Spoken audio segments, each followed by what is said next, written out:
अगर आप तौबा करना चाहते हैं, अगर अपनी जिंदगी को चेंज करना चाहते हैं, अपने अंदर परिवर्तन लाना चाहते हैं, रमजान से अच्छा कोई मौका नहीं है।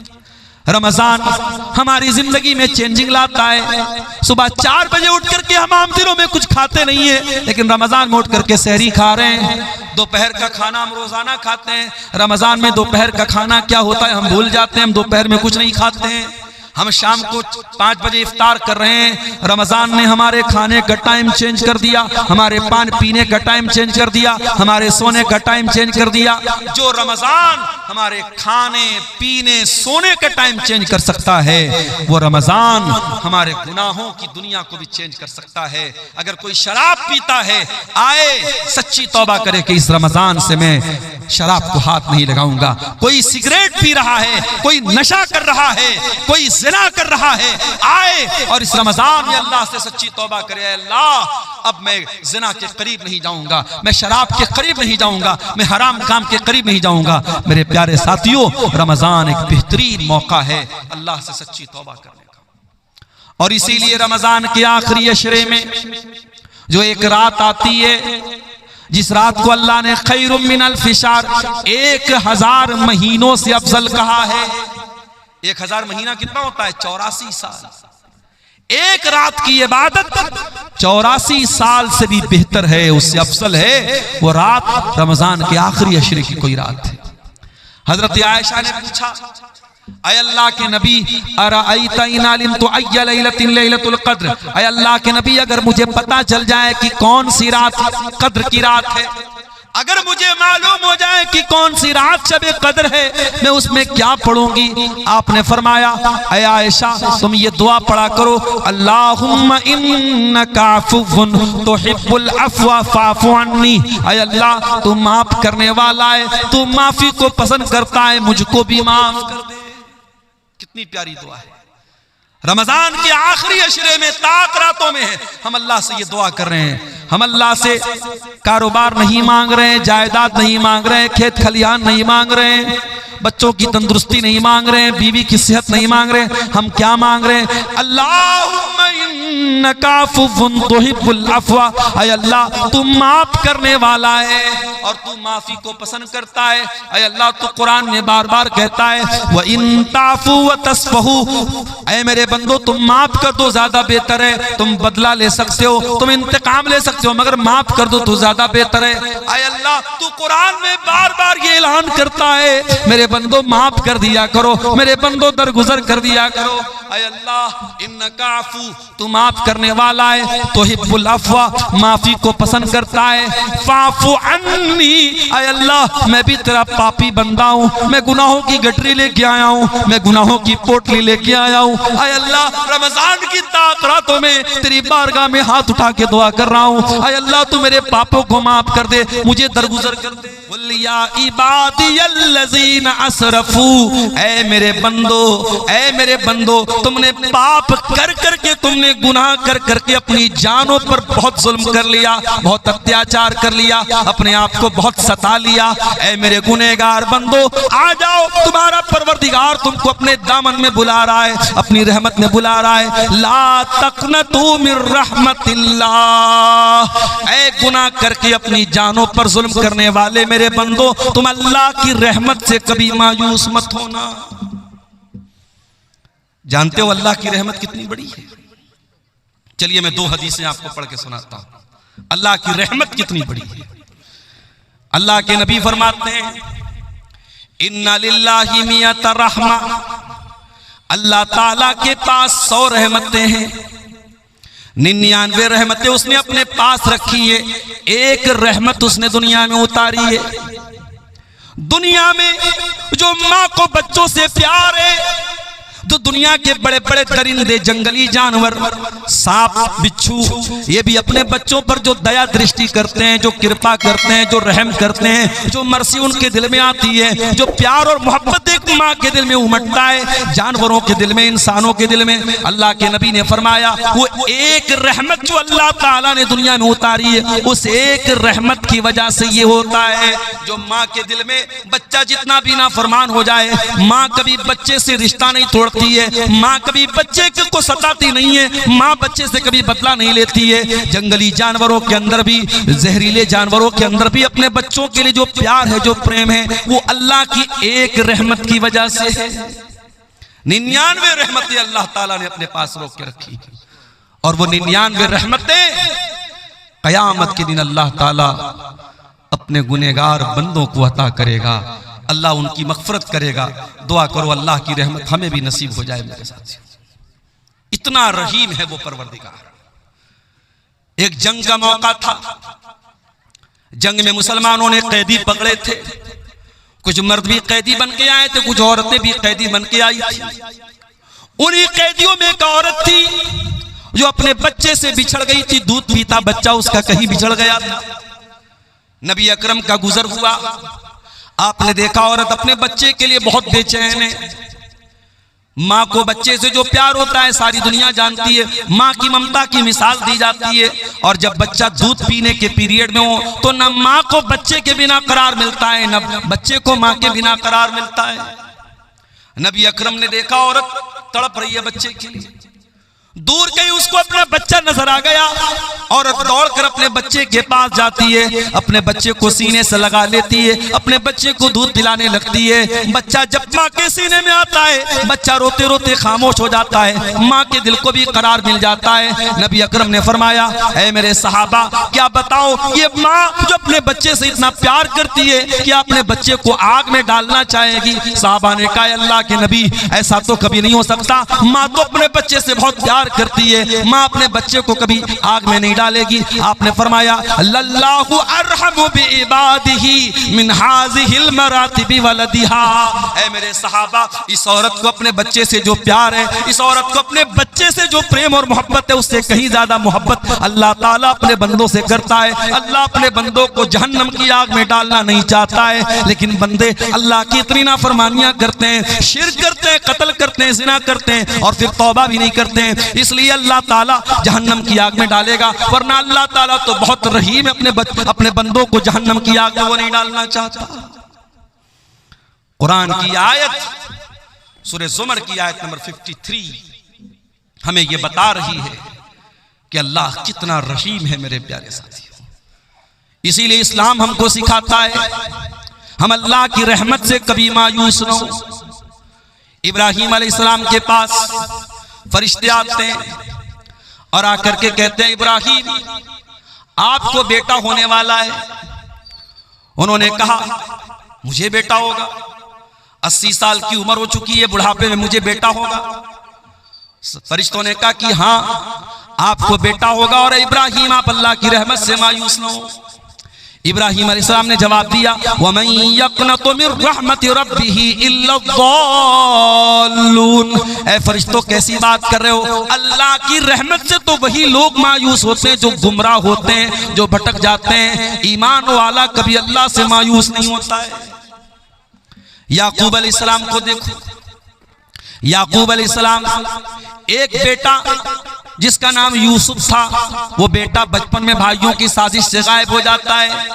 फिर दूसरा बेटा, भाई लोग आके कहते हैं कि अब्बा जान आपके बेटे को अजीज मिस्र ने रोक लिया है। हजरत याकूब अलैहिस्सलाम समझ जाते हैं कि ये भी कोई प्लानिंग है। कहते हैं, इज़हबू, ऐ मेरे बच्चों जाओ, फतहस्ससू मिन यूसुफ व अखी, और जा करके यूसुफ को तलाश करो और यूसुफ के भाई को तलाश करो। वला तयअसू मिन रौहिल्लाह, और अल्लाह की रहमत से मायूस मत हो। इन्नहू ला ययअसू मिन रौहिल्लाह इल्लल कौमुल काफिरून। फरमाया, अल्लाह की रहमत से वही लोग मायूस होते हैं जो काफिर होते हैं। मोमिन कभी अल्लाह की रहमत से मायूस नहीं होता।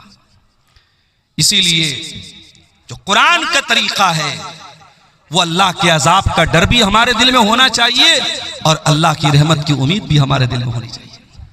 इसीलिए पांचों टाइम की नमाज में जब हम सूरह फातिहा पढ़ते हैं तो हम अल्लाह ताला के अजाब को भी याद करते हैं, उसकी रहमत को भी याद करते हैं। हम कहते हैं अल्हम्दुलिल्लाहि रब्बिल आलमीन अर्रहमानिर रहीम मालिक यौमिद्दीन।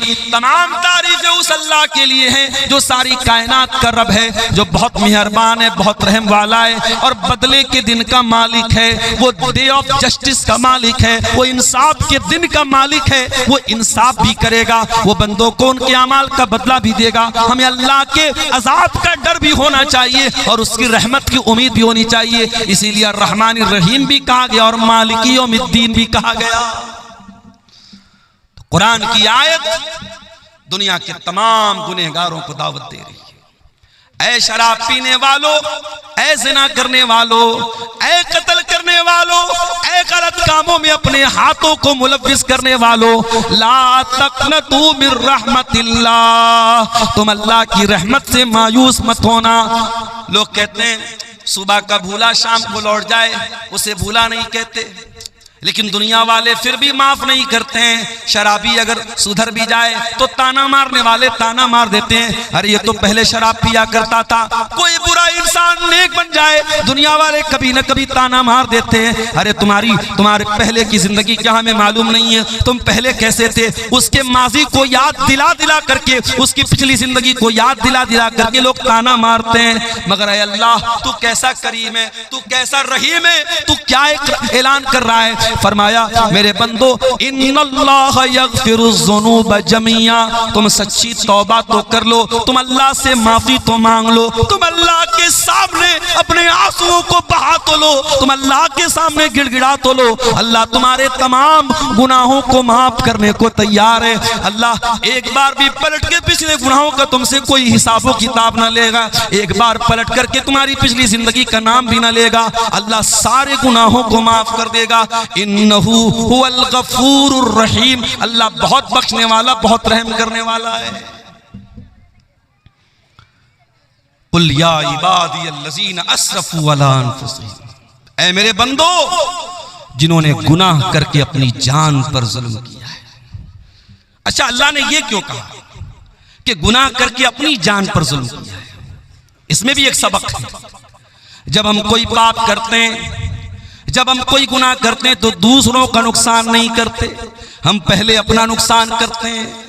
दुनिया का हर गुनहगार, दुनिया का हर पापी, दुनिया का हर गलत काम करने वाला सबसे पहले अपने आप को नुकसान पहुंचाता है। गुनाहों का असर उसकी अपनी जिंदगी पर भी पड़ता है। आज जिना करने वाले क्यों एड्स की बीमारी का शिकार हो रहे हैं, आज शराब पीने वाले क्यों कैंसर के मरीज हो रहे हैं, आज तंबाकू खाने वाले क्यों कैंसर हॉस्पिटलों में भरे पड़े हैं, आज नमाज न पढ़ने वाले क्यों अल्लाह की रहमतों से दूर हैं। मेरे प्यारे साथियों, जब आप गुनाह करेंगे, जब पाप करेंगे, उसका सबसे पहला नुकसान आपको खुद सहना पड़ेगा।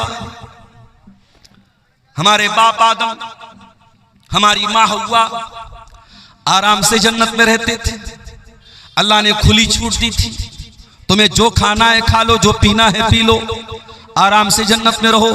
वला तक़रबा हाज़िहि शजरता फतकूना मिनज़्ज़ालिमीन, ऐ आदम ऐ हव्वा, जन्नत में कुछ भी खा सकते हो, बस एक पेड़ है, उस पेड़ के करीब मत जाना। कौन सा पेड़ था भाई? उसका नाम नहीं बताया गया, और नाम नहीं बताया गया तो हमें जानने की जरूरत भी नहीं। बाज़ लोग बिला वजह ऐसे सवालात ज्यादा करते हैं जिसका कोई मतलब नहीं। मौलवी साहब, वो कौन सा पेड़ था जो आदम अलैहिस्सलाम को अल्लाह ताला ने खाने से मना किया? आपको क्या करना भैया, खाना है आप क्यों पूछते? इमाम अबू हनीफा रहमतुल्लाह अलैह के उस्ताद थे इमाम इब्राहिम नखई। उनसे किसी ने पूछा कि इब्लीस कुंवारा है या शादीशुदा है, और अगर इब्लीस शादीशुदा है तो उस इब्लीस की बीवी का नाम क्या है? उन्होंने कहा माफ फरमाइए, मैं इब्लीस की शादी में गया नहीं था। अजीबो गरीब सवालात लोग करते हैं। एक आदमी बीड़ी पी रहा है, सिगरेट पी रहा है, और मुझसे आके पूछ रहा है मौलवी साहब, वो हाबिल काबिल में जो झगड़ा हुआ था इस लड़की की वजह से, उस लड़की का नाम क्या था? मैंने कहा आपको रिश्ता भेजना है उसके पास। अजीब और गरीब मसाइल लोग सवालात के नाम पर भी आज ऐसे सवालात करते हैं कि अल्लाह रहम फरमाए। मेरे प्यारे साथियों, सवाल वो कीजिए उलमा से जो आपके दीन और दुनिया से रिलेटेड हो, इसका कोई मतलब। बस अल्लाह ने मना कर दिया उस पेड़ के करीब मत जाओ, अल्लाह ने नाम नहीं लिया, हमें जानने की जरूरत नहीं। शैतान आया, वही शैतान जो अल्लाह से वादा कर चुका है सुम्मा लातियन्नहुम मिन बैनि अयदीहिम व मिन खल्फिहिम व अन अयमानिहिम व अन शमाइलिहिम व ला तजिदु अक्सरहुम शाकिरीन। ऐ अल्लाह, मैं आदम को और आदम की औलाद को क़यामत तक बहकाता रहूंगा। ऐ अल्लाह, मैं तेरे बंदों को क़यामत तक बहकाता रहूंगा। कभी आगे से बहकाऊंगा, कभी पीछे से बहकाऊंगा, कभी दाहिनी तरफ से बहकाऊंगा, कभी बाएं तरफ से बहकाऊंगा। वला तजिदु अक्सरहुम शाकिरीन। और अल्लाह, मैं वादा करता हूं तेरे ज्यादातर बंदों को तेरा नाशुक्रा बना दूंगा। तेरे बंदों की मेजॉरिटी, तेरे बंदों की ज्यादातर संख्या तेरी नाफरमान हो जाएगी, तेरे साथ शिर्क करेगी, तेरी धरती पर पाप करेगी, तेरी नाफरमानी करेगी। शैतान तो वादा कर चुका था और शैतान को अल्लाह ने यह अथॉरिटी दे दी थी कि ठीक है, तू आदम को और आदम की औलाद को तू बहकाने की कोशिश कर सकता है। शैतान आया और उसने कहा, ऐ आदम, ऐ हुआ, अला अदुल्लुकुम अला शजरतिल खुल्दी। ऐ आदम, ये पेड़ जिसके करीब जाने से अल्लाह ने मना किया है, ये पेड़ कोई मामूली पेड़ नहीं है, ये अमृत का पेड़ है, ये हमेशा हमेश तुम्हें जिंदगी देगा। इस पेड़ का फल तुम खा लोगे तो हमेशा हमेश रहोगे। अच्छा, एक बात ये पता चली कि इंसान की जो नेचुरल ख्वाहिश होती है कि उम्र लंबी मिल जाए, ये इंसान की जो नेचुरल ख्वाहिश है, ये आदम अलैहिस्सलाम के अंदर भी थी। शैतान ने हजरत आदम को बहकाने के लिए रास्ता कौन सा अपनाया, हथियार कौन सा चुना? कहा कि ऐ आदम, ये पेड़ ऐसा है, अमृत का पेड़ है, इसको खा लोगे कभी मौत नहीं आएगी। तो लंबी जिंदगी की जो तलब होती है वो आदम के अंदर भी थी। कहा, ऐ आदम, इस पेड़ को खा लो, तुम हमेशा हमेश रहोगे। लेकिन शैतान को यह भी पता था आदम इतनी जल्दी मेरी बात नहीं मानेंगे। वक़ासमहुमा इन्नी लकुमा लमिनन नासिहीन। शैतान ने कसम खा के कहा, ऐ आदम, मैं अल्लाह की कसम खा के कहता हूँ, मैं तुम्हारी खैर खाही चाहता हूँ। पता ये चला अल्लाह वालों को अल्लाह के नाम पे आसानी से बेवकूफ बनाया जा सकता है। जो अल्लाह को मानने वाला हो उसके सामने अल्लाह की कसम खा लो, वो बात मान लेगा, वो इकरार कर लेगा। शैतान ने अल्लाह की कसम खा के कहा, ऐ आदम, ऐ हव्वा, मैं तुम्हारा बहुत बड़ा खैर का हूं, बहुत बड़ा तुम्हारा भलाई चाहने वाला हूं। कुरान कहता है, फदल्लाहुमा बिगुरूर। शैतान ने हमारे बाप आदम को, हमारी माँ हव्वा को अपने शीशे में उतार लिया, उनसे वो पाप करवा दिया, उनसे वो गलती हो गई और उन्होंने वो पेड़ का फल खा लिया। फलम्मा ज़ाक़ा शजरा, और जब दोनों ने उस पेड़ को सिर्फ चख लिया, खाया भी नहीं था, सिर्फ चखा था। हाय हाय, खाया भी नहीं, अल्लाह ने अकला नहीं कहा, अल्लाह ने जाका कहा, यानी आदम और हव्वा ने बस उस पेड़ को जरा सा टेस्ट किया था। अरे खाया होता तो क्या असर होता, सिर्फ टेस्ट किया था, सिर्फ जरा सा मुंह में डाला था। फलम्मा ज़ाक़ा शजरत बदत लहुमा सौआतुहुमा, जैसे ही उस पेड़ के फल को उन्होंने स्वाद ले लिया, उसका टेस्ट ले लिया, उसको मुंह में डाल लिया, दोनों की शर्मगाहें खुल गईं, दोनों के बदन के कपड़े उतर गए। अल्लाह की नाफरमानी की पहली सजा क्या मिली? नंगे हो गए। जन्नत में रेशम के कपड़े पहनते थे, बेहतरीन कपड़े पहनते थे, आदम का कपड़ा भी उतर गया, हव्वा का कपड़ा भी उतर गया। अच्छा, जब दोनों नंगे हो गए तो पहली चिंता क्या हुई कि अपनी शर्मगाह को कैसे ढांपा जाए। कुरान कहता है, बदत लहुमा सौआतुहुमा व तफिका यक्सिफानी अलैहिमा मिन वरक़िल जन्ना, और आदम और हव्वा दोनों जन्नत के पत्तों से अपनी शर्मगाह को ढांपने लगे। उन्हें नंगा रहना पसंद नहीं था, उन्हें शर्मगाह का खुला रहना पसंद नहीं था। आज कितने बदतमीज लोग हैं, कितने बेगैरत लोग हैं, नंगे रहने को और शर्मगाह को दिखाने को वो बहुत बड़ी तरक्की समझते हैं। आज कितनी लड़कियां हैं, कितनी औरतें हैं जो अपने जिस्म की नुमाइश करके इंस्टाग्राम पर पैसे कमा रही हैं। कितने बेगैरत शौहर हैं जो अपनी बीवी के जिस्म की नुमाइश करके पैसे कमा रहे हैं। हो लोगों, ये नंगा रहना, ये नंगापन, ये न्यूडिटी, ये वल्गैरिटी, ये उरियानियत, ये बेहुदापन, ये आदम का तरीका नहीं है, ये हव्वा का तरीका नहीं है। आदम का तरीका तो अपने आप को कवर करना है, अपने आप को छुपाना है। जो हकीकत में आदम की औलाद है जो आदमी कहलाने के लायक है, जो इंसान कहलाने के लायक है, वो कभी भी वल्गैरिटी को पसंद नहीं करेगा, वो न्यूडिटी को पसंद नहीं करेगा, वो नंगेपन को पसंद नहीं करेगा। नंगापन ये इंसानियत के खिलाफ है, ये ह्यूमैनिटी के खिलाफ है, ये आदम और हव्वा के तरीके के खिलाफ है। दोनों जल्दी से अपनी शर्मगाह को कवर करने लगे, ढांकने लगे। दोनों को एहसास हुआ हमने बहुत बड़ी गलती कर दी, हमने अल्लाह की नाफरमानी कर दी, हमारे बदन का कपड़ा भी उतर चुका है।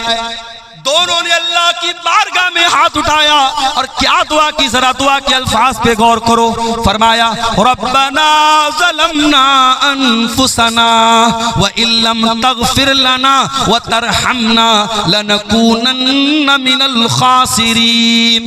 परवरदिगार, हमसे ये जो गलती हुई है, हमसे जो तेरी नाफरमानी हुई है, हमने शैतान के झांसे में आके जो ये काम किया है, आय अल्लाह हमने किसी और पर नुकसान, किसी और का नुकसान नहीं किया है। रब्बाना ज़लमना अनफुसना, आय अल्लाह ये गलती करके हमने अपने नफ्स पर बहुत बड़ा जुल्म कर लिया, बहुत बड़ा अत्याचार कर लिया। व इल्लम तगफिर लना, और अगर तूने हमको नहीं बख्शा, व तरहमना, और तूने हम पर रहम नहीं किया, लनकूनन्न मिनल खासिरीन, तो हमसे ज्यादा खसारा उठाने वाला कोई नहीं होगा। पता ये चला कि जब हम और आप गुनाह करते हैं तो अपने नफ्स पर जुल्म करते हैं, अपने आप पर अत्याचार करते हैं। और आगे बढ़िए, यूनुस अलैहिस्सलाम को देखिए, अपनी कौम को छोड़ के चले गए अल्लाह की इजाजत के बगैर, अल्लाह की मर्जी के बगैर, अल्लाह की इजाजत के बगैर, अल्लाह के हुक्म के बगैर अपनी बस्ती को छोड़ के चले गए। अल्लाह ने कहा पहुंचा दिया, फल्तकमहुल हूत, मछली के पेट में पहुंचा दिया। कितनी बड़ी मछली रही होगी, और उस मछली के पेट में यूनुस अलैहिस्सलाम बिल्कुल सही सलामत है। यह भी अल्लाह की बहुत बड़ी कुदरत है। मछली के पेट में यूनुस अलैहिस्सलाम पहुंच गए। अब जरा गौर करना मेरे भाइयों, समुंदर का अंधेरा है, मछली के पेट का अंधेरा है, रात का अंधेरा है, तीन अंधेरे हैं। यूनुस अलैहिस्सलाम तीन अंधेरों में पहुंच चुके हैं। दुनिया का कोई नेटवर्क वहां नहीं पहुंच सकता है। आज का दौर होता, एयरटेल भी काम न करता, BSNL भी काम न करता, जियो भी काम नहीं करता। आज पहाड़ों पे चले जाओ, मोबाइल का नेटवर्क काम करना बंद कर देता है। फ्लाइट पे चले जाओ, एयरप्लेन मोड में मोबाइल को डालना पड़ता है। आज भी दुनिया इतनी तरक्की कर चुकी है, लेकिन बहुत सारी जगह ऐसी है जहां नेटवर्क नहीं मिलता है, जहां मोबाइल कंपनियों का नेटवर्क नहीं पहुंचता है। वो लोगों, जहां दुनिया के किसी नेटवर्क का कवरेज ना हो, जहां दुनिया का कोई सिम न पहुंच सके, वहां मेरे परवरदिगार का नेटवर्क मौजूद होता है। यूनुस अलैहिस्सलाम मछली के पेट में पहुंच चुके हैं। उन्हें एहसास हो गया मुझसे गलती हो गई, मुझे अल्लाह की इजाजत के बगैर अपनी कौम को छोड़ के नहीं जाना चाहिए था। फनादा फिस्सुलुमात, उन्होंने मछली के पेट में अल्लाह को पुकारा। उनके दिल में एक बार भी ये ख्याल नहीं आया ये तो मछली का पेट है, ये तो अंधेरा है, ये तो समुंदर की गहराई है, यहाँ मेरी आवाज अल्लाह तक कैसे पहुंचेगी। यूनुस को यकीन था जहां दुनिया का कोई नेटवर्क ना पहुंचे वहां अल्लाह का नेटवर्क मौजूद है। फनादा फिस्सुलुमात, उन्होंने मछली के पेट में अल्लाह को पुकारा। और क्या पुकारा? ला इलाहा इल्ला अंत सुब्हानक इन्नी कुन्तु मिनज़ ज़ालिमीन। हाय अल्लाह, तेरे सिवा मेरा कोई माबूद नहीं, तेरे सिवा मेरा कोई सहारा नहीं। सुब्हानक, तू पाक है। इन्नी कुन्तु मिनज़ ज़ालिमीन, हाय अल्लाह मैं बहुत बड़ा जालिम हूं, मुझसे गलती हो गई, अल्लाह मुझको माफ फरमा दे। हो लोगों, दुआ मांगने की तमीज सीखो, दुआ मांगने का तरीका सीखो। आगे रमजान आ रहा है, रमजान दुआओं का महीना है। जब रोजा रख के तुम अल्लाह से दुआ करोगे, अल्लाह जरूर तुम्हारी दुआ को सुनेगा। इसलिए कि अल्लाह कुरान में जहां रमजान का जिक्र करता है, जहां रोजे का जिक्र करता है, वहीं अल्लाह ये भी कहता है वइज़ा सालका इबादी अन्नी फइन्नी करीब। ऐ मेरे नबी, जब मेरे बंदे आपसे मेरे बारे में सवाल करें तो जवाब दे दीजिए मैं करीब हूँ। उजीबु दावत दाई, मैं दुआ करने वालों की दुआओं को सुनता हूँ। शर्त ये फलयस्तजीबू ली वलयुमिनू बी, बंदे मेरी बात तो माने, बंदे मेरे ऊपर ईमान तो ले आए। अगर आप अल्लाह की बात मानेंगे, अल्लाह पर ईमान लाएंगे, अल्लाह आपकी हर दुआ सुनने को तैयार है। हमें दुआ मांगने का तरीका ही नहीं आता मेरे साथ। यूनुस ने अल्लाह से कितनी प्यारी दुआ मांगी। इसीलिए अल्लाह के नबी फरमाते हैं दावतो ज़िन्नून, मछली वाले नबी की दुआ, जब मुसलमान किसी मुसीबत में पड़ता है तो अल्लाह ताला जरूर उसकी मुसीबत को दूर करेगा। ये बहुत प्यारी दुआ है, ला इलाहा इल्ला अंता सुब्हानका इन्नी कुन्तु मिनज़ ज़ालिमीन। ऐ अल्लाह तेरे सिवा मेरा कोई माबूद नहीं है, तू पाक है, मैं जालिम हूँ। जरा इस दुआ के अंदर भी गौर करो, बंदा अपने आप को जालिम कह रहा है। इसका मतलब ये हुआ कि जब भी हम कोई गुनाह करते हैं तो पहले अपना नुकसान करते हैं। और ये बात याद रखो मेरे साथ, आपके गुनाहों की सजा आपके बच्चे भी भुगत रहे हैं, हमारे गुनाहों की सजा हमारा परिवार भी भुगतता है। हम कोई पाप करते हैं उसका असर हमारे बच्चों पर भी पड़ता है, हमारी बीवी पर भी पड़ता है, हमारे परिवार पर भी पड़ता है, हमारी पूरी जिंदगी पर पड़ता है। इसीलिए अल्लाह कुरान में कहता है वमन आरज़ा अन ज़िक्री फ़इन्न लहू मईशतन ज़नका, जो मेरे जिक्र से मुंह मोड़ेगा, जो मेरी नाफरमानी करेगा, जो मेरी शरीयत को छोड़ देगा, हम उसकी जिंदगी को परेशानी वाली जिंदगी बना देंगे। व नहशुरुहु यौमल क़ियामति आमा, और क़यामत के दिन उसको अंधा बना करके उठाएंगे। गुनाहों का असर हमारी लाइफ पर भी पड़ता है मेरे प्यारे साथियों, हमारी तंदुरुस्ती पर भी पड़ता है। इसीलिए अल्लाह कह रहा है कुल या इबादियल्लज़ीना असरफू, ऐ नबी आप कह दीजिए ऐ मेरे वो बंदो जिन्होंने पाप कर करके, गुनाह कर करके अपनी जानों पर जुल्म किया है। एक इंसान था, बहुत गुनहगार था। अल्लाह के नबी फरमाते लम यामल खैरन क़त्त, उसने कभी कोई नेकी का काम नहीं किया था। मरने का टाइम आया, सारे बच्चों को बुलाया, ऐ मेरे बच्चों मैं बहुत बड़ा गुनहगार हूं, मैंने दुनिया में कभी कोई नेकी का काम नहीं किया है। इज़ा मित्तु फ़अहरिकूनी, जब मेरी मौत हो जाए तो एक काम करना, मुझे जला देना, मेरी पूरी बॉडी को जला देना। और जब मेरी पूरी बॉडी राख बन जाए, मेरा पूरा जिस्म जब राख बन जाए, मेरी राख के दो हिस्से कर देना, आधी राख को समंदर में फेंक देना, आधी राख को खुशकी में कहीं उड़ा देना। अगर अल्लाह ताला मुझे अजाब देने पर कादिर है तो वो तब भी मुझे अजाब दे देगा। मेरे बेटो ये तरीका तुम अपना लेना, शायद मैं अल्लाह के अजाब से बच जाऊं। मैं बहुत बड़ा गुनहगार हूं, अगर अल्लाह मेरी पकड़ करेगा मैं अल्लाह के अजाब से बच नहीं पाऊंगा। इसलिए तुम मुझे जला करके मेरी राख को आधा समंदर में डाल देना, आधा खुशकी में डाल देना, शायद मैं अल्लाह के अजाब से बच जाऊं। अल्लाह के नबी फरमाते हैं उसके बेटों ने ऐसा ही किया। उसके मरने के बाद उसको जला दिया, उसकी राख को आधा हिस्सा समंदर में डाल दिया, आधा हिस्सा खुशकी में डाल दिया।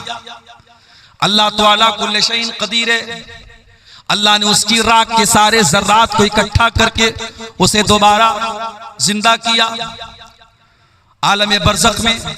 और अल्लाह ने पूछा कि ऐ मेरे बंदे तुझे किस चीज ने इस अमल पर उभारा, तूने अपने बेटों को ऐसी वसीयत क्यों की, तूने अपने बेटों से ये क्यों कहा कि मुझे जला देना। उसने कहा खशियतु का, ऐ अल्लाह तेरे डर की वजह से मैंने ऐसा काम किया है, तेरा खौफ मेरे ऊपर तारी था।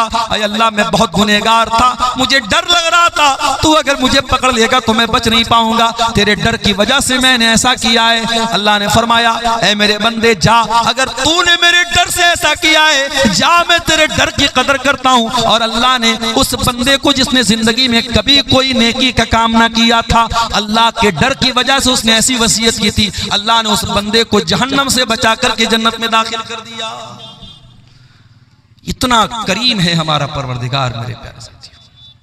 इसलिए इंसान कभी गुनाह करते करते ये ना सोचे कि अब मैं तौबा भी करूंगा तो पता नहीं मेरी तौबा कबूल होगी कि नहीं होगी। जहां आपके गुनाहों की सरहदें खत्म हो जाती हैं, वहां से अल्लाह की रहमतों की सरहद शुरू होती है मेरे साथियों।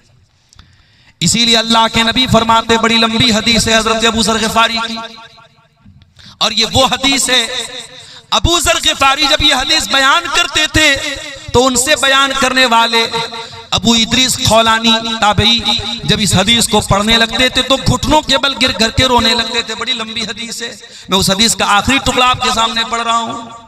अल्लाह के नबी फरमाते कि अल्लाह ताला कहता है ऐ मेरे बंदो तुम में से जितने लोग पहले पैदा हुए, जितने बाद में आए, जितने इंसान हैं, जितने जिन्नात हैं, अगर सब मेरे पास आकर के मुझसे अपना अपना सवाल करें, अपनी अपनी मुराद मांगे और सबको मैं उनकी मुराद दे दूं, मा नक़स मिन मुल्की शैया, मेरी हुकूमत के खजाने में, मेरी सल्तनत में कोई कमी आने वाली नहीं है। इल्ला कमा यनकुसुल मिख्यत मिनल बहर, जैसे समंदर में सुई को डाला जाए तो सुई समुद्र से जितना पानी लेके निकलेगी, जरा सा भी पानी सुई लेकर के नहीं निकल सकती। सुई को समुद्र में डाला जाए कितना पानी निकलेगा। अल्लाह ने फरमाया अगर सारे बंदों को मैं उनकी मुंह मांगी मुराद दे दूं, मेरे खजाने में उतनी भी कमी आने वाली नहीं है।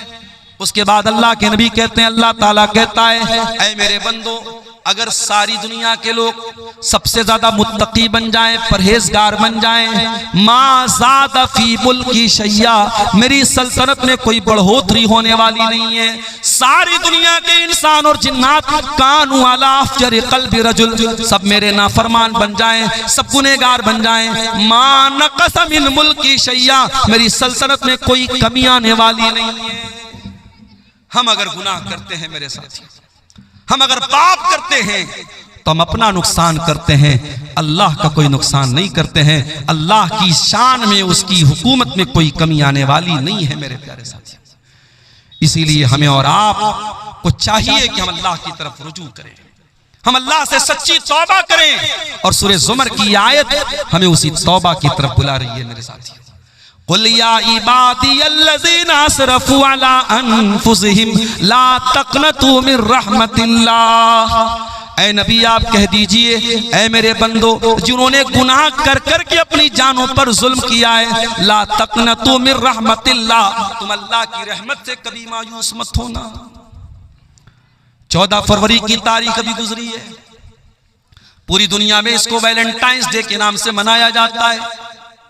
बहुत सारे लोगों ने उस दिन गलत काम भी किए, ज़िनाकारी का एक बाजार गर्म हुआ, वक्ती तौर पर गुनाह की लज्जत तो मिल गई, लेकिन याद रखो मेरे प्यारे साथियों, गुनाह वक्ती तौर पर तो लज्जत दे देता है, लेकिन परमानेंटली इंसान के लिए बहुत नुकसानदेह साबित होता है। ये ज़िना करने वाले, ये हराम काम करने वाले, ये नाजायज ताल्लुकात बनाने वाले, ये वक्ती तौर पर तो जरूर थोड़ी लज्जत पा लेते हैं, मगर परमानेंट तौर पर, दायमी तौर पर वो अल्लाह की तरफ से बहुत बड़ी बेबरकती के शिकार हो जाते हैं। उनकी जिंदगी से बरकत खत्म हो जाती है, वो अल्लाह की रहमत से दुत्कार दिए जाते हैं। कुरान की आयत उन ज़िना करने वालों को भी दावत दे रही है, ला तक़नतू मिन रहमतिल्लाह, अगर तुमने वाकई में ज़िना कर लिया है, तुमने शराब पी ली है, तुमने गलत काम कर लिए हैं, तुमने कोई गुनाह का काम कर लिया है, ला तक़नतू मिन रहमतिल्लाह, आओ तुम्हारा परवरदिगार तुमको तौबा की दावत देता है,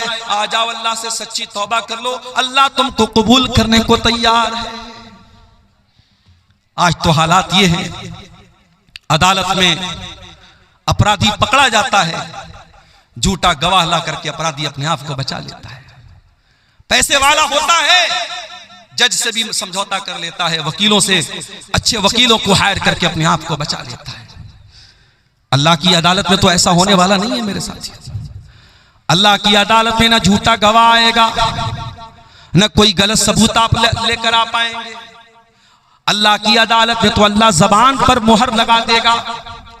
फरमाया अल यौमा नख्तिमु अला अफ़वाहिहिम व तुकल्लिमुना अयदीहिम व तशहदु अर्जुलुहुम बिमा कानू यक्सिबून, क़यामत के दिन हम तुम्हारे मुंह पर मुहर लगा देंगे, तुम्हारा हाथ गवाही देगा, तुम्हारे पैर गवाही देंगे। तुमने हाथों से क्या क्या करतूत किए थे, हाथ बोलेगा, तुमने पैरों से क्या क्या करतूत किए थे, पैर बोलेगा।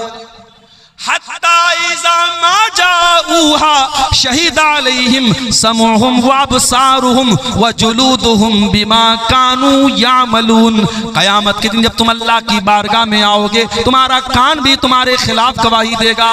ओ कानों में एयरपॉड लगा करके दिन रात गाना सुनने वालों, ओ म्यूजिक में रातें बसर करने वालों, ओ बाइक चलाते हुए गाना सुनने वालों, ओ कार चलाते हुए गाना सुनने वालों, तुमने कानों से क्या क्या सुना है। ये कान कल क़यामत क़यामत के दिन गवाही देंगे। हत्ता इज़ा मा जाऊहा शहीद अलैहिम समूहुम व अबसारुहुम। और फेसबुक की रील्स और इंस्टाग्राम के वीडियोस पर अपना टाइम बर्बाद करने वाले मेरे नौजवानों, अपनी आंखों से गंदी चीजें देखने वाले मेरे नौजवान साथियों, ये आंखें भी क़यामत के दिन बोलेंगी, ये आंखें भी गवाही देंगी। और एक बात मैं बोलना चाहूंगा मेरे साथियों, क्योंकि रमजान अब सिर्फ 2 दिन की दूरी पर हमसे, हो सके तो 1 महीना के लिए ये रील्स की दुनिया से अपने आप को बाहर निकालता।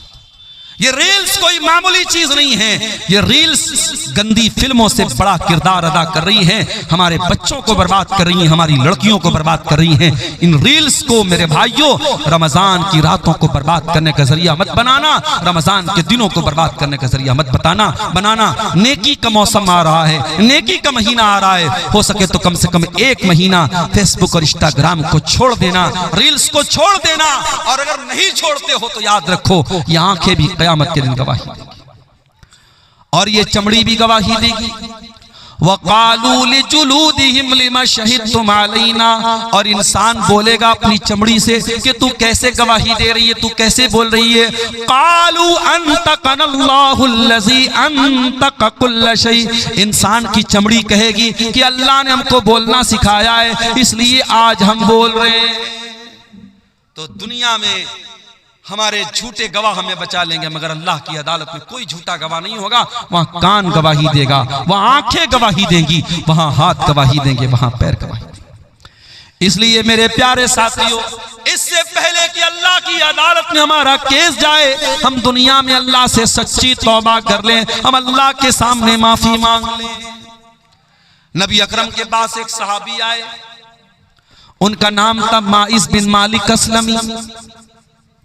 उन्होंने अल्लाह के नबी के पास आके कहा, अय अल्लाह के नबी, इन्नी असब्तु ज़िना, मैंने ज़िना कर लिया है, मैं शादीशुदा इंसान हूं, मुझसे ज़िना हो गया है, मुझे मालूम है शादीशुदा की इस्लाम में ज़िना करने की क्या सजा है। अय अल्लाह के नबी, मैं आखिरत में ज़िना की सजा नहीं पाना चाहता हूँ, मुझे दुनिया में सजा दे दीजिए, मुझे पत्थरों से मार मार के खत्म कर दीजिए, मुझे रज्म कर दीजिए, मैं दुनिया की सजा झेलने को तैयार हूँ, मैं आखिरत में ये सजा नहीं झेलना चाहता।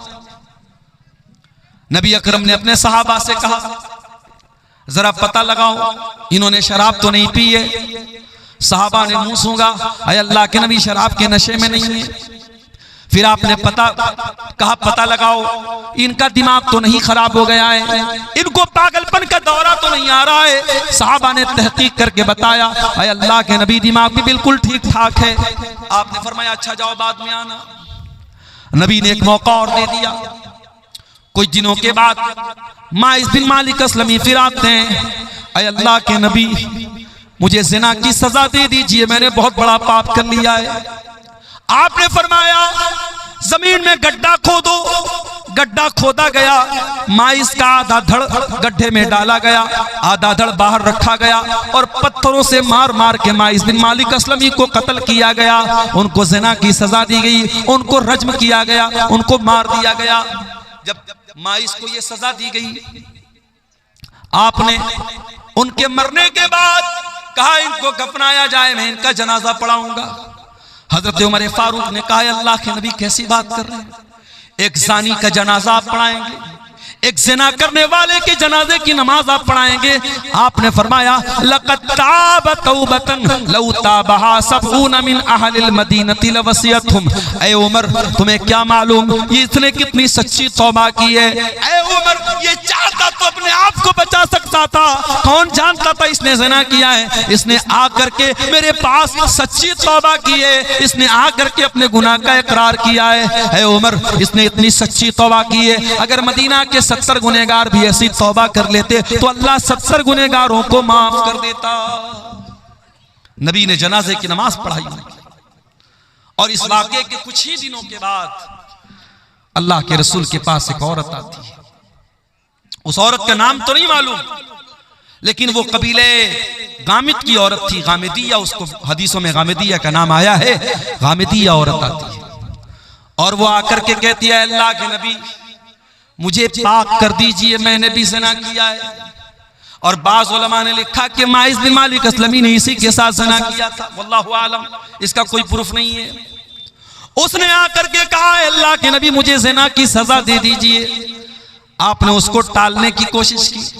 उसने कहा, अल्लाह के नबी आप मुझे टालना चाहते हैं जैसे आप माइस बिन मालिक को टालना चाहते थे। अय अल्लाह के रसूल, इन्नी लहुबला, मैं हमल से हूँ, मैं पेट से हूँ, मेरे पेट में बच्चा भी है, वलदुज़ ज़िना भी है। अय अल्लाह के नबी, मैं वाकई में ये पाप मैंने किया है, मुझको आप ज़िना की सजा दे दीजिए।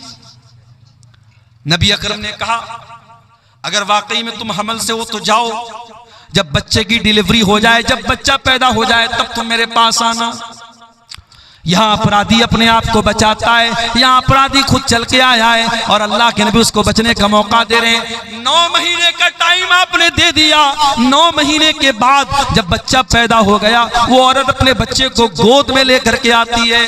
अय अल्लाह के नबी, मैं वही औरत गामिदिया, बच्चा पैदा हो चुका है, ये बच्चा ले लीजिए और मुझको ज़िना की सजा दे दीजिए।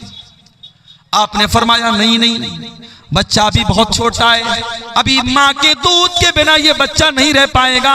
जब तक ये माँ का दूध पी रहा है तुमको सजा नहीं मिलेगी। जाओ, जब बच्चा दूध छोड़ देगा, जब रोटी खाने लगेगा, तब तुम मेरे पास आना। 2 साल का टाइम आपने और दे दिया।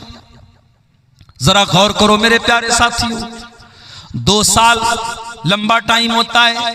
शायद सहाबा भी उस औरत को भूल चुके हैं, शायद अल्लाह के नबी भी भूल चुके हैं, शायद किसी को उस औरत के बारे में कुछ याद भी नहीं है। 2 साल के बाद सहाबे किराम के साथ अल्लाह के नबी बैठे हैं। एक औरत आती है, उसके हाथ में छोटा बच्चा है और बच्चे के हाथ में रोटी का टुकड़ा है। अय अल्लाह के रसूल, मैं वही गामिदी औरत हूँ, मेरा बच्चा रोटी खाने लगा है, दूध छोड़ चुका है। अय अल्लाह के नबी, अब देर न कीजिए, मैंने जो पाप किया था उस पाप का बोझ में अपने सीने पर महसूस कर रही हूँ। अय अल्लाह के नबी, मुझे ज़िना की सजा दुनिया में दे दीजिए, मैं आखिरत की सजा झेल नहीं पाऊंगी।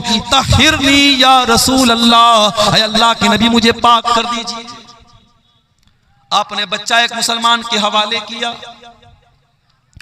औरत को गड्ढा खोद के गड्ढे में डाला गया, पूरे बदन को कस करके चादर से लपेटा गया ताकि बेपर्दगी ना हो। हाय हाय, औरत को ज़िना की सजा हो रही है, पत्थरों से मारा जाएगा। लेकिन इस्लाम औरत के पर्दे का कितना ख्याल रखता है कि ये सजा भी बेपर्दगी के साथ नहीं दी जाएगी। आज दुनिया वाले अपने आप को कहते हमने औरत को बड़ी इज्जत दे दी। अरे तुमने क्या इज्जत दी? अमेरिका का वो आदमी जिसका नाम जेफरी एप्स्टीन है, जिसके नंगेपन की फिल्में आज दुनिया के सामने आ रही हैं, जो 6 साल से लेकर के 14 साल तक की बच्चियों के साथ रेप किया करता था। बाकायदा उसका एक आइलैंड था अमेरिका में, और उस आइलैंड पर वो 6 साल से लेकर के 14 साल तक की बच्चियों को किडनैप करता था, उनके साथ दरिंदगी करता था, उनको नोचता था, उनके साथ जिना करता था। और यही नहीं, एप्स्टीन फाइल में यहां तक मौजूद है कि वो दरिंदा बच्चियों को कत्ल करके उनका गोश्त खाया करता था। ये दरिंदे ये आज इंसानियत की बात करते हैं, ये हैवान ये आज औरत की आजादी की बात करते हैं। अरे औरत को इज्जत अगर किसी ने दी है तो मजहब इस्लाम ने दी है। औरत को सम्मान किसी ने दिया है तो मजहब इस्लाम ने दिया है। औरत को सजा मिल रही है ज़िना की, मगर इस्लाम उस सिचुएशन में भी बेपर्दगी की तालीम नहीं देता है। नबी ने कहा उस औरत के पूरे बदन को कपड़े से कस करके बांधा जाए ताकि उसकी बेपर्दगी ना हो, उसके जिस्म की नुमाइश ना हो। पत्थरों से मारा जाने लगा, औरत का कपड़ा खून से लथपथ हो गया। थोड़ी देर के बाद उस औरत का इंतकाल हो गया। जब उसके ऊपर पत्थर मारा जा रहा था, उसके खून के कुछ छींटे हजरत खालिद बिन वलीद के कपड़े पर पड़ गए। खालिद बिन वलीद का सफेद कपड़ा, उस पर उस औरत के खून के छींटे पड़ गए। खालिद बिन वलीद की जबान से कुछ नाज़ेबा कलमात निकल गए, कुछ गलत चीजें निकल गई। पता नहीं कैसी गंदी औरत का खून मेरे कपड़े पर पड़ गया, इस तरीके का कोई जुमला उनकी जुबान से निकल गया। नबी ने फरमाया, महलन या खालिद, ऐ खालिद खबरदार, अपनी जबान को लगाम दो। लक़द ताबत तौबतन लौ ताबहा साहिब मुहसिन लगुफ़िर लहू। ऐ खालिद, इस औरत ने इतनी सच्ची तौबा की है, अगर कोई डाकू, कोई डाका डालने वाला भी अगर तौबा करता तो अल्लाह ताला उसकी तौबा को कबूल कर लेता। मेरे प्यारे साथियों, उसके बाद अल्लाह के नबी ने उस औरत की भी जनाजे की नमाज पढ़ाई है। इसको तौबा कहते हैं। मेरे प्यारे साथियों, जब गुनहगार अपने गुनाहों के एहसास के बोझ के तले दब जाए और अल्लाह से अपनी गुनाहों की माफी मांगे, इसको तौबा कहते हैं। तौबा कोई खिलवाड़ नहीं है मेरे प्यारे साथियों, तौबा कोई मजाक नहीं है। जब तक इंसान को अपने गुनाहों का एहसास न हो, जब तक अपने गुनाहों की जिंदगी पर शर्मिंदगी न हो, नदामत न हो, जब तक उसकी आंखों से नदामत के आंसू न बहते हो, तब तक तौबा का कोई मतलब नहीं। और ये भी याद रखो मेरे प्यारे साथियों, अगर इंसान ने कोई ऐसा गुनाह किया है जिसका ताल्लुक हुकूकुल इबाद से है, किसी की जमीन हत्या ली, किसी का माल हड़प लिया, किसी के साथ चीटिंग कर ली, बेईमानी कर ली, फ्रॉड कर लिया, किसी की जमीन पर नाजायज कब्जा कर लिया, किसी के मकान पर तजावुज कर लिया, तो ये वो गुनाह है जो सिर्फ तौबा करने से माफ नहीं होगा, जो सिर्फ अल्लाह के सामने रोने से माफ नहीं होगा। अगर आपने हुकूकुल इबाद पे डाका डाला है, अगर आपने किसी का हक मारा है, तो वो हक आपको देना पड़ेगा। दुनिया में पैसे के बदले आप पैसा देते हैं। ये नेपाल बॉर्डर का इलाका है, मैंने देखा चंदे में नेपाल का भी कुछ पैसा नजर आ रहा है। बॉर्डर के इलाकों में नेपाल का पैसा भी चल रहा है, इंडिया का पैसा उस पार चल रहा है, उधर का पैसा इस पार चल रहा है बॉर्डर के इलाके में। लेकिन आप इंडिया का पैसा सऊदी अरब में लेके जाएं, नहीं चलेगा, वहां रियाल चलेगा। दुबई आप लेके चले जाए, वहां आपका इंडिया का पैसा नहीं चलेगा, वहां दिरहम चलेगा। कुवैत में आप चले जाएं, वहां दीनार चलेगा। अमेरिका में चले जाएं, वहां डॉलर चलेगा। ब्रिटेन में आप चले जाएं, वहां पाउंड चलेगा। आप दुनिया के मुख्तलिफ मुल्कों में चले जाएं, वहां उनकी करेंसी चलती है। मेरे प्यारे साथियों, आखिरत में जब मरने के बाद हम अल्लाह के यहाँ जाएंगे, तो वहां दुनिया का माल और दुनिया की दौलत और दुनिया की करेंसी नहीं चलेगी, वहां करेंसी चेंज हो जाएगी। अगर दुनिया में हमने किसी का माल हड़पा है, किसी की जमीन हड़पी है, किसी बहन बेटी के साथ हमने ज्यादती की है और उसका हक मारा है, तो कयामत के दिन हमें अपनी नेकियों से हाथ धोना पड़ेगा। कोई हमारी नमाज लेके चला जाएगा, कोई रोजा लेके चला जाएगा, कोई तरावी लेके चला जाएगा, कोई हज लेके चला जाएगा, कोई उम्रा लेके चला जाएगा। और उसके बाद भी अगर हकदार खड़े होंगे, अल्लाह के नबी फरमाते हैं सुम्मा उखिज़ मिन सय्यिआतिहिम, फिर उनके गुनाहों को लेकर के हमारे नामे आमाल में डाला जाएगा। और इंसान जो दुनिया से नेकी का पहाड़ लेके गया था, अगर हुकूकुल इबाद का मामला गड़बड़ है, तो हालत ये हो जाएगी कि गुनाहों से लथपथ होकर के जहन्नम में फेंक दिया जाएगा। इसलिए मेरे प्यारे साथियों, अगर सच्ची तौबा करना चाहते हो हुकूकुल इबाद से, तो दुनिया में हक दे दो, हक दे दो। और अगर किसी को ज़बान से तकलीफ पहुंचाई है, तो जाकर के माफी मांग लो। उसके बगैर अल्लाह ताला क्या माफी मिलने वाली नहीं है। मेरे प्यारे साथियों, अल्लाह के प्यारे नबी फरमाते हैं लतुअद्दुन्नल हुकूक इला अहलिहा यौमल क़ियामह, तुम्हें क़यामत के दिन हकदारों को उनका हक देना पड़ेगा। हत्ता युक़ादल शातिल जलहाई मिनश्शातिल करना, यहाँ तक कि अगर बगैर सींग वाली बकरी को सींग वाली बकरी ने मारा है, अगर सींग वाली बकरी ने बगैर सींग वाली बकरी को मारा है, तो उसका भी क़िसास लिया जाएगा, उसका भी बदला लिया जाएगा। क़यामत के दिन उसका भी क़िसास लिया जाएगा मेरे साथियों। इसलिए मेरे प्यारे साथियों, अल्लाह से सच्ची तौबा करो। और सूरह ज़ुमर की आयत नंबर 53 हमें उसी की दावत दे रही है। कुल या इबादियल्लज़ीना अस्रफू, ऐ मेरे वो बंदो जिन्होंने गुनाह कर करके अपनी जानों पर जुल्म किया है, ला तक़नतू मिन रहमतिल्लाह, तुम अल्लाह की रहमत से मायूस न होना। आगे रमजान आ रहा है, अगर आप तौबा करना चाहते हैं, अगर अपनी जिंदगी को चेंज करना चाहते हैं, अपने अंदर परिवर्तन लाना चाहते हैं, रमजान से अच्छा कोई मौका नहीं है। रमजान हमारी जिंदगी में चेंजिंग लाता है। सुबह 4 बजे उठ करके हम आम दिनों में कुछ खाते नहीं है, लेकिन रमजान में उठ करके सहरी खा रहे हैं। दोपहर का खाना हम रोजाना खाते हैं, रमजान में दोपहर का खाना क्या होता है हम भूल जाते हैं। हम दोपहर में कुछ नहीं खाते हैं, हम शाम को 5 बजे इफ्तार कर रहे हैं। रमजान ने हमारे खाने का टाइम चेंज कर दिया, हमारे पान पीने का टाइम चेंज कर दिया, हमारे सोने का टाइम चेंज कर दिया। जो रमजान हमारे खाने पीने सोने का टाइम चेंज कर सकता है, वो रमजान हमारे गुनाहों की दुनिया को भी चेंज कर सकता है। अगर कोई शराब पीता है, आए सच्ची तौबा करे कि इस रमजान से मैं शराब को हाथ नहीं लगाऊंगा।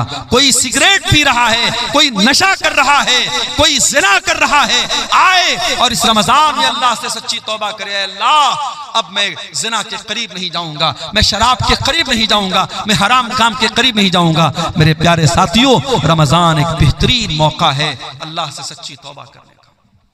और इसीलिए रमजान के आखिरी अशरे में जो एक रात आती है, जिस रात को अल्लाह ने खैरुम मिन अल्फि शहर, 1000 महीनों से अफजल कहा है।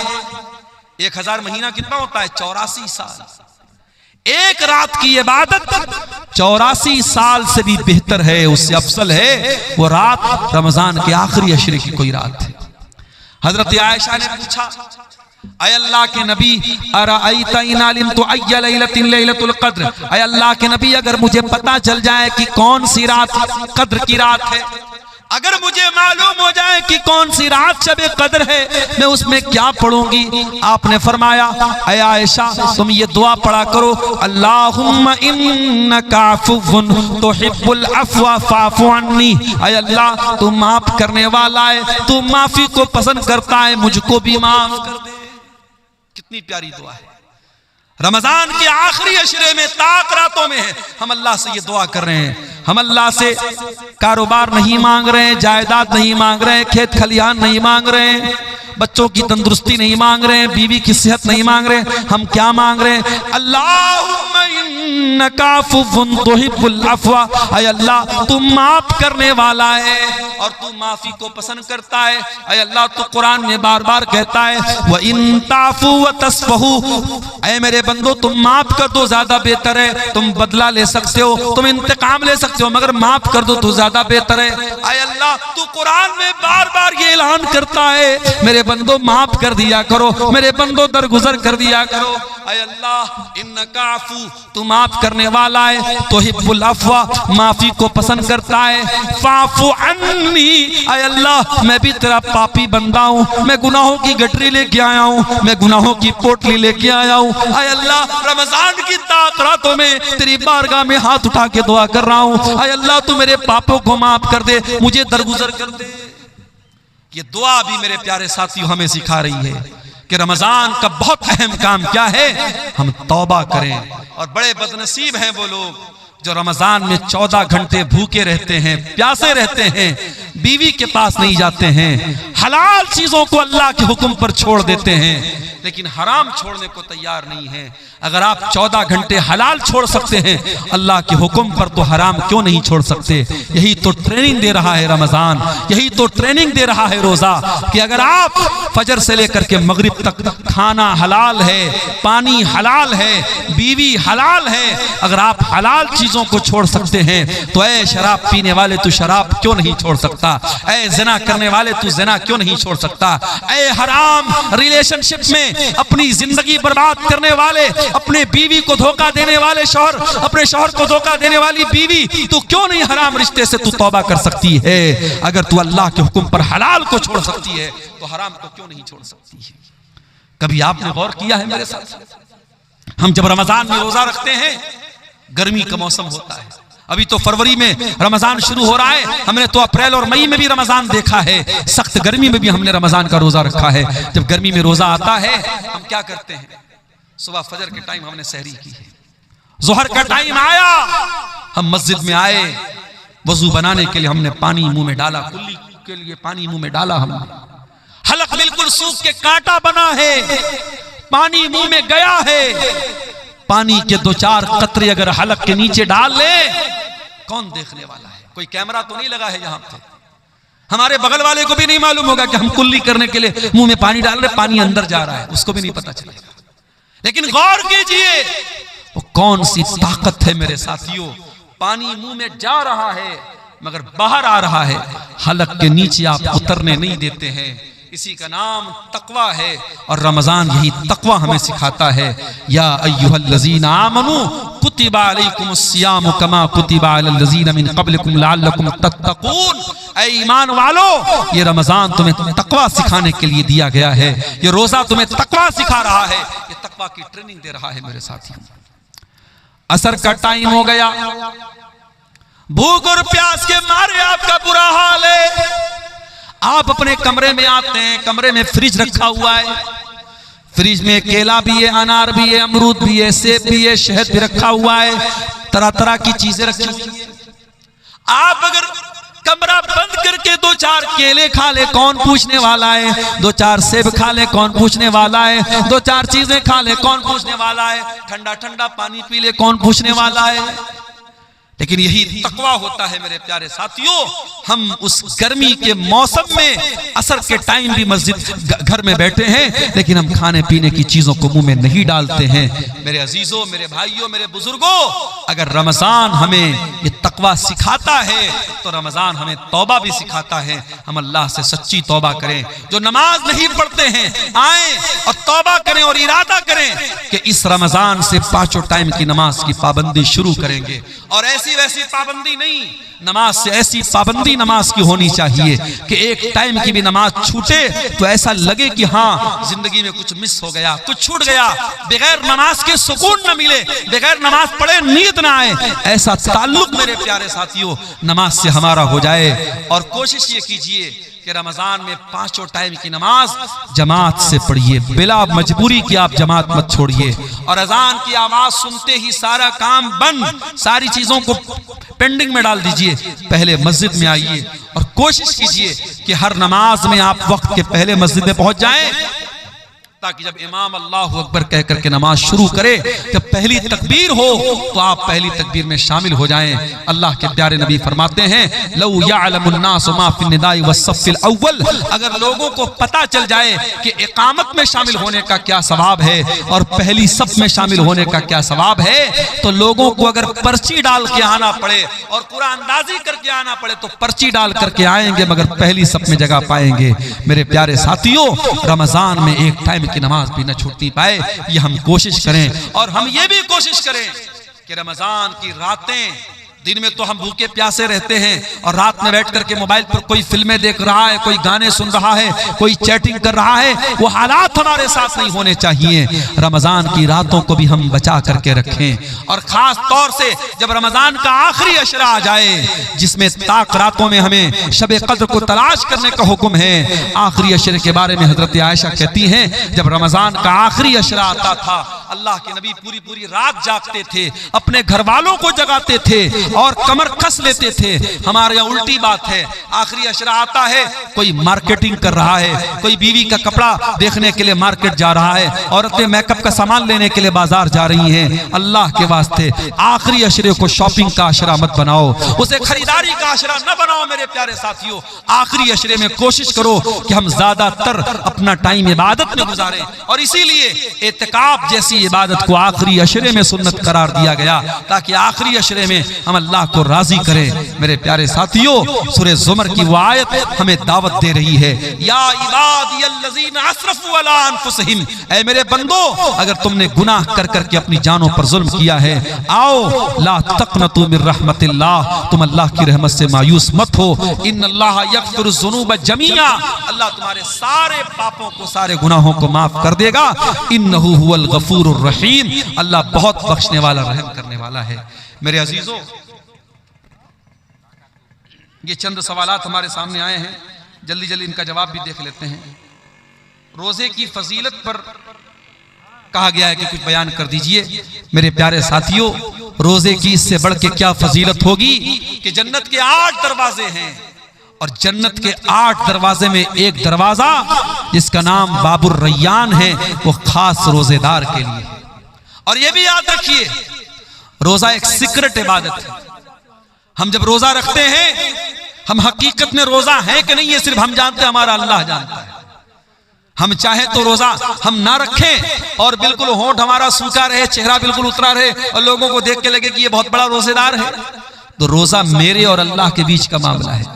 इसीलिए अल्लाह के नबी फरमाते, अल्लाह ताला कहता है, अस्सौमु ली व अना अजज़ी बिही, तमाम नेकियों का सवाब मैं 10 गुना से लेकर के 700 गुना तक देता हूं, मगर रोजे का सवाब क्या दूंगा मैं अभी क्लियर नहीं कर रहा हूं, क्योंकि बंदा रोजा मेरे लिए रखता है। यदो तामहु व शराबहु व शहबतहु मिन अजली, बंदा मेरे लिए खाना छोड़ता है, पानी छोड़ता है, बीवी हलाल है बीवी के पास नहीं जाता है। जब मेरा बंदा मेरे लिए अपनी हलाल चीजों को छोड़ रहा है तो मैं क्या बदला दूंगा, मैं अभी क्लियर नहीं करूंगा। यह आखिरत में पता चलेगा, ये कयामत के दिन पता चलेगा कि रोजे का बदला क्या मिलेगा। तो रोजा एक ऐसा अमल है मेरे प्यारे साथियों, इसका सवाब अल्लाह ताला ने सीक्रेट रखा है, इसलिए हमें और आपको रोजा हर हाल में रखना है। और ये भी याद रखिए, लड़कियां अगर बड़ी हो गई हैं, और लड़की कब बालिग होती है इस्लाम में, जब लड़कियों को पीरियड आने लगे। जब लड़की को पीरियड आने लगा तो शरीयत की नजर में वो बालिग है। अब आप उसको कंपलसरी रोजा रखवाइए। कुछ लोग 15-15 साल की लड़कियां हो जाती हैं और वो स्कूल जा रही है, कहते रहे मौलवी साहब हमारी लड़की तो अभी छोटी है, स्कूल जा रही है, उससे रोजा तोड़वा देते, रोजा नहीं रखते। हराम है ये। अगर आपकी बेटी को, अगर वो शरीयत की नजर में बालिग हो चुकी है, वो स्कूल जा रही है, कॉलेज जा रही है, कुछ भी, ये अल्लाह ताला के बहाना नहीं चलेगा, उसको रोजा रखना पड़ेगा मेरे साथियों। रोजा माफ नहीं होगा। हाँ, अगर औरत पीरियड में है तो वो रोजा वो नहीं रखेगी, बाद में पूरा करेगी। अगर पैदाइश के बाद जो औरत को खून आता है, अगर वो आ रहा है तो वो रोजा नहीं रखेगी, बाद में रखेगी। औरत अगर प्रेग्नेंट है और रोजा रखने से बच्चे को नुकसान है तो वो रोजा नहीं रखेगी, उस रोजे की बाद में वो कज़ा करेगी। अगर बच्चे को दूध पिला रही है औरत, और अगर उस हालत में वो बच्चे को दूध पिला रही है, अगर उस हालत में रोजा रखेगी तो उसकी सेहत को नुकसान हो रहा है, तो वो उस रोजे की कज़ा बाद में करेगी। लेकिन बाकी आप बिला किसी उज्र के, मजबूरी के अगर रोजा छोड़ते हैं तो ये जायज नहीं है। कुतिबा अलैकुमुस सियाम, अल्लाह ने रोजे को फर्ज करार दिया है। उसके बाद एक सवाल यह आया है, गैर मुस्लिम से चंदा लेना कैसा है, ये जानने के बावजूद कि वो सूद ब्याज का काम करता है। देखिए, अगर गैर मुस्लिम सूद और ब्याज का काम करता है और वही उसका ज्यादातर धंधा उसी चीज का है, उसका बड़ा कारोबार वही है, तो ऐसे गैर मुस्लिम से आपको चंदा नहीं लेना चाहिए, ना मस्जिद में ना मदरसे में। और साफ बोल दीजिए कि भाई देखिए हमारे यहाँ सूद और ब्याज हराम है और आपका कारोबार सूद और ब्याज का है, हम आपसे चंदा नहीं ले सकते। वो नाराज हो जाए मगर उसे चंदा मत लीजिए। लेकिन अगर कोई गैर मुस्लिम ऐसा है जो ज्यादातर कारोबार उसका तो जायज चीजों का है, लेकिन चूंकि वो गैर मुस्लिम है, वो इस्लाम को तो नहीं मानता है, और कुछ चीजों का वो हराम का भी कारोबार करता है, लेकिन मेजर हिस्सा, बड़ा हिस्सा उसके कारोबार का हलाल है, तो उसका चंदा आप ले सकते हैं। मस्जिद में भी ले सकते हैं, मदरसे में भी ले सकते हैं। क्यों ले सकते हैं? अल्लाह के नबी के दौर में जो खाने काबा था, उस खाने काबा को मुशरिकीन ने अपने पैसे से बनाया था और मुशरिकीन ने हलाल पैसे से बनाया था। उन्होंने तय किया था हम हराम पैसा नहीं लगाएंगे। तो जब अल्लाह के नबी ने खाने काबा को फतह किया तो अगर उनके चंदे और उनके पैसे से बना हुआ काबा सही न होता तो अल्लाह के नबी उस इमारत को तोड़वा देते, मगर आपने उसको बरकरार रखा।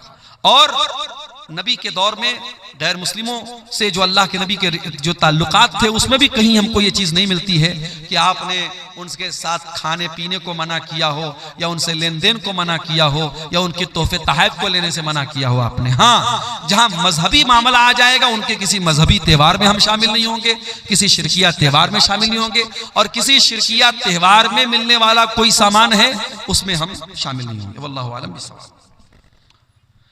नमाज के लिए इमामत का सबसे ज्यादा हकदार कौन है? अल्लाह के नबी की बड़ी साफ हदीस है, या उम्मुल कौम अक़रउहुम लिकिताबिल्लाह, कुरान को सबसे ज्यादा पढ़ने वाला। कुरान को सबसे ज्यादा कौन पढ़ता है? जो हाफिज कुरान होता है। तो अगर कोई हाफिज कुरान है वो इमामत का सबसे ज्यादा हकदार है। लेकिन यहाँ ये बात याद रखिए कि बाज हमारे यहाँ ऐसे हाफिज कुरान होते हैं जो हाफिज कुरान तो हैं मगर नमाजी नहीं है, या दड़ी मुंडे हैं, तो ऐसे लोगों को इमामत नहीं दी जाएगी। अगर वो हाफिज है और साथ में दीनदार है, मुत्तकी है और नमाज के मसले मसाइल जानता है तो वो ज्यादा हकदार है। और उसके बाद सेकंड नंबर पे कौन है? अअलमुहुम बिस्सुन्नह, सुन्नत का जानकार। हाफिज कुरान के बाद दूसरे नंबर पे सुन्नत का जानकार यानी आलिम दीन, वो ज्यादा हकदार है। अगर आलिम दीन भी बहुत सारे लोग हैं तो अल्लाह के नबी ने फरमाया कि उनमें फिर सबसे ज्यादा जो उमरदार, जो सबसे ज्यादा बाउमर है, मुअम्मर है, मालिए 3-4 उलमा है, तो जो उसमें सीनियर है उसको इमामत के लिए आगे बढ़ाया जाएगा। तो ये पूरी तरतीब हदीसों में बयान की गई। एक कब्र को दूसरी जगह ट्रांसफर करने का सही तरीका क्या है? देखिए, एक कब्र को दूसरी जगह ट्रांसफर करने का सही तरीका यही है कि जहां पे कब्र है, अगर हमको कन्फर्म मालूम है कि यहाँ पे कब्र है, तो उस कब्र में जो भी मुर्दे के बकियात हैं, उसकी हड्डियां वगैरह हैं, उनको एहतियात के साथ और एहतराम के साथ उनको वहां से उठा करके दूसरी जगह मुंतकिल किया जाएगा। अब उसमें कोई इस तरीके का जिक्र नहीं हदीसों में कि हम बाकायदा अलग से कफन ला करके कफन में रखेंगे। आप नॉर्मली भी उसको उठा करके दूसरी जगह दफन कर सकते हैं, लेकिन हाँ, किसी हड्डी वगैरह को तोड़ने की इजाजत नहीं है। उस कब्र में जो भी लाश के बकियात हैं, उनकी बेहुरमती और तौहीन करने की इजाजत नहीं है। और बहुत इमरजेंसी केस में ही एक कब्र को दूसरी जगह मुंतकिल किया जाएगा, बिला वजह ऐसा करना ठीक नहीं है। वल्लाहु आलम बिस्सवाब। तो ये चंद सवालात थे। अल्लाह ताला से दुआ है रब्बुल आलमीन हम सबको नेक अमल, अच्छी समझ की तौफीक अता फरमाए। इलाल आलमीन हमें सच्ची तौबा की तौफीक दे। आने वाले रमज़ान को हमारी ज़िंदगी का बेहतरीन रमज़ान बना दे। हाँ। अच्छा, माशाअल्लाह माशाअल्लाह। जयपुर के कुछ हमारे नौजवान साथी जो यही के वो लोग जयपुर में जाके रहते हैं, माशाअल्लाह। अच्छा, रूस वाले हैं। ये रूस से आया है। अच्छा अच्छा। यहाँ के कुछ नौजवान रूस में काम करते हैं, माशाअल्लाह। उन्होंने तकरीबन 37,000 रुपये ऑनलाइन भेजे हैं इस मदरसे के लिए, मरियम लिल बनात के लिए। रब्बुल आलमीन उन तमाम नौजवानों को जो वहाँ काम कर रहे हैं, अल्लाह उनकी हिफाजत फरमाए, अल्लाह उनकी इस नेकी को कबूल फरमाए, अल्लाह उनके इस सदक़ात व खैरात को दुनिया और आखिरत में उनकी नजात का जरिया बनाए। और जिन भाइयों ने भी आज इस मदरसे के लिए ताउन किया है, रब्बुल आलमीन उनके हाँ कबूल फरमाए। जाते जाते आप तमाम हजरात से गुजारिश है कि आप हजरात अगर नहीं अब तक हिस्सा लिए हैं इस नेकी में, तो आगे बढ़ करके हिस्सा लें। यहाँ